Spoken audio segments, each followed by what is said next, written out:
their armament in revolving turrets. Others were little more than machine gun carriers, tiny two-man machines with thin armor. Known as Tankettes, they were easy and cheap to manufacture and were used extensively by armies all over the world.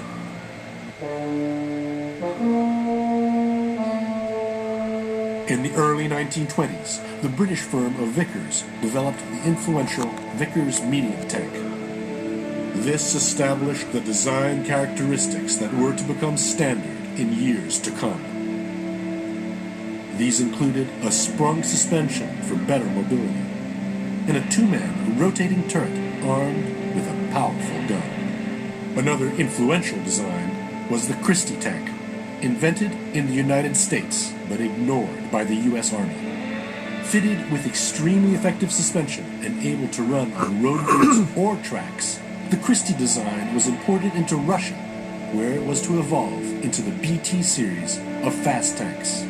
These, in turn, were to become the inspiration for the classic T-34 of World War II.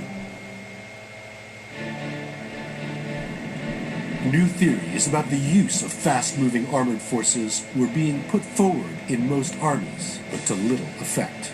Most armies felt that the proper place for the tank was as an infantry support weapon, rather than as the spearhead of an attack. Infantry tanks were looked on as moving strongpoints, heavily armed and armored. They were designed to move at a walking pace, supporting the troops with gunfire when required. Only in Germany were the new ideas of tank warfare embraced by the generals. Adolf Hitler's seizure of power in 1933 provided a major boost to the Panzer Army. On being shown the German army's new tank forces for the first time, the dictator said, "That's what I want." Hitler's ambitions could only be achieved with a strong army, so a program of secret rearmament was begun almost immediately. These were the weapons that in 1939 Germany would use to introduce a new word into the military vocabulary: blitzkrieg, or lightning war.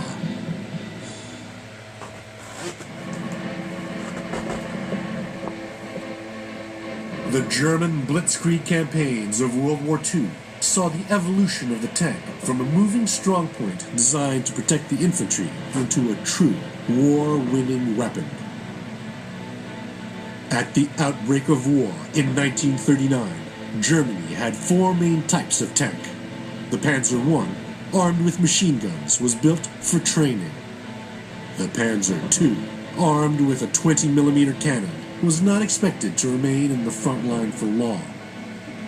The main punch of the newly formed panzer divisions was to be provided by the Panzer III, armed with a 37mm gun. The Panzer IV, with its short-barreled 75mm cannon, would provide close support if necessary.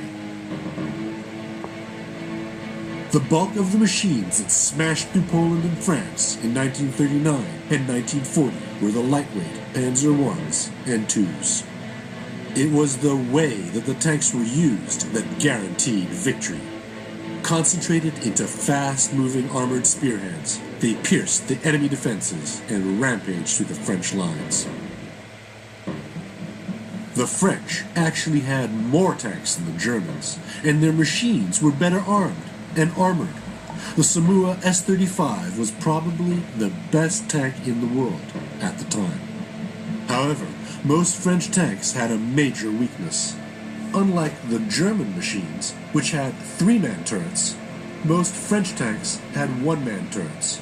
The commander had to be his own ammunition loader and gunner, and had too many things to do to be able to do any of them successfully. At the time the German blitzkrieg began, the French deployed over 3,200 tanks, greatly outnumbering the attacking Germans. Unfortunately, the bulk of the French armor was deployed in support of infantry units.